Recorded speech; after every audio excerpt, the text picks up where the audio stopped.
Spellbreak is going to die. There's no way to sugarcoat this. In about 5 hours, the game's going to be completely shut down, the servers are turning off, and well, you'll never be able to play the game ever again. Sort of like Hyperscape. If you guys remember Hyperscape, it was another battle royale that didn't really take off, and well, the developers of the studio were forced to just shut down the game entirely because, well, you know, it's not profitable. Or at least I thought it was going to suffer the same fate as Hyperscape, but the developers of Spellbreak actually did something that I've never seen any other game do, and it might actually be the key to playing Spellbreak even after it dies, even after it shuts down. And let me show you what I mean. So I was just browsing through this website called itch.io, which is basically a place where indie developers just upload their games so that people can just play it for free, you know? And I noticed that amongst all the games that they had, amongst all the libraries, there was actually a page for Spellbreak. And I was like, huh, interesting, Spellbreak, you know, big battle royale, what's it doing here? But as it turns out, the developers are actually releasing the game for everyone to be able to play it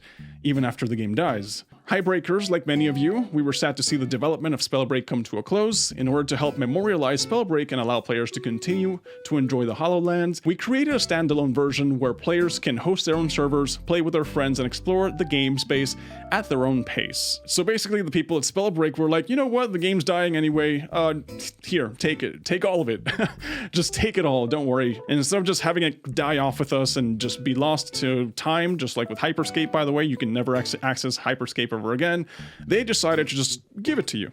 So I went ahead and downloaded all the files you need in order to host your own Spellbreak server because I do want to check this out with you guys. But this is actually something I really wish every dying game would just do. You know, if your game's gonna die, it's gonna go away forever, why not just release it to the public? Why not make it open source, or at least partially open source, so that people can just keep building upon it, keep playing it, do something with it other than just keep it in the back of their heads for the rest of their lives. And to see Spellbreak actually taking the first step and doing all this is really, really refreshing. I never really expected any company to ever do this, so props to them. But anyways, let's just go ahead and get to the game and make sure everything works properly, because this could be a virus, by the way. I hope it isn't. So there's two downloads you need to do. You need to download the server version, which is the one that actually lets you host servers, and then there's the client version, which is the one that lets you connect to other people's servers, basically, right? So we're gonna open this up, we're gonna go to the server download, and there's a README first, which is basically telling you how to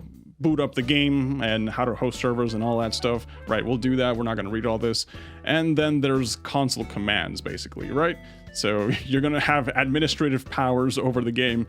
So if you want to like spawn amulets, you want to spawn runes, spawn gauntlets, choosing character talents, everything you need to do as an administrator in the game, well, everything's right here for you to do it. All right, so let's try launching the game, and just to make sure everything works and everything's properly, and it is 100% not a virus.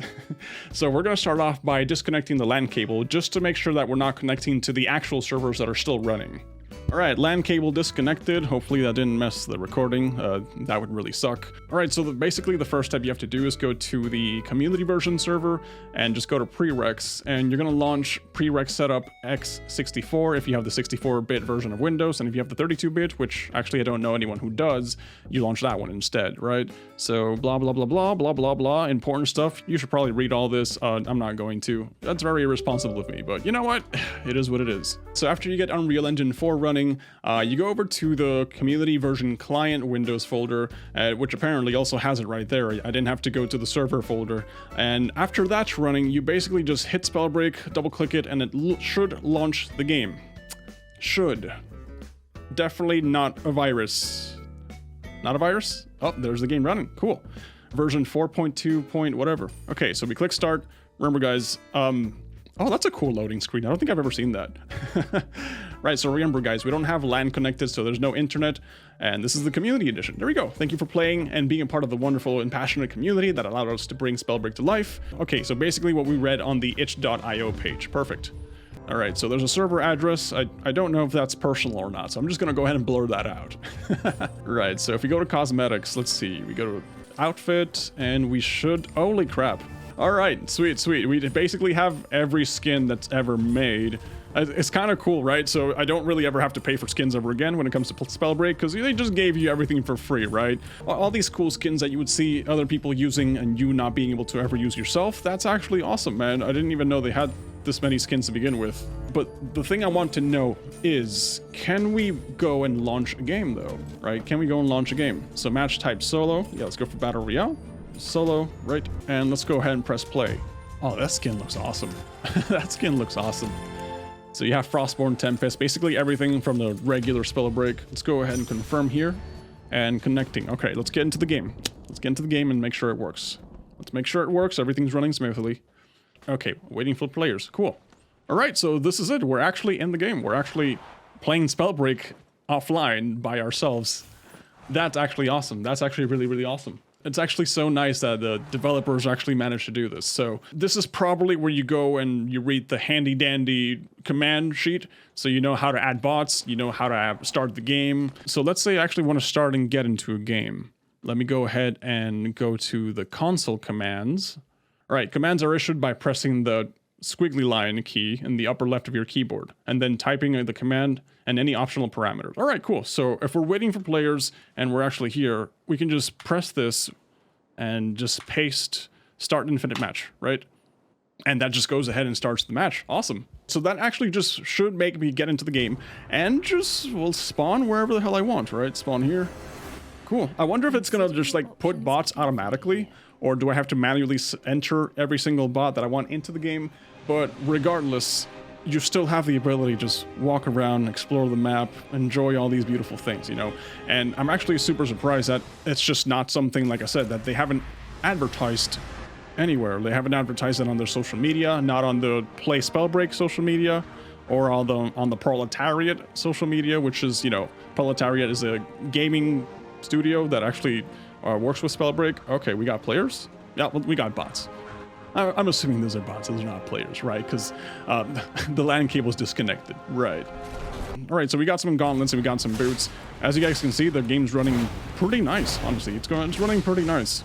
I really urge you to, if you're interested in keeping the memory of Spellbreak alive and you want to just play this game by yourself, or you just want to go ahead and host a server for your community, for everyone to play, definitely go check it out and let me know if you're interested in this sort of stuff. All right, so the game's running as intended. The game's running as intended. I'm really happy. Oh, I guess I'm dying now. Okay, that's fine. Again, I just wanted to say that it's actually really awesome that the developers decided to do this for the community. Just give it away for people to just either, maybe, I don't know if you can mod it. I don't know if you can build on top of it. I don't know if you can do some really crazy things with it. I don't know. I'm not really that much of a knowledgeable person when it comes to game development, but just the fact that you can just go in and either play by yourself, explore the map. There's a bunch of commands that you can do, just go ahead and play, I don't know, wacky rules or something.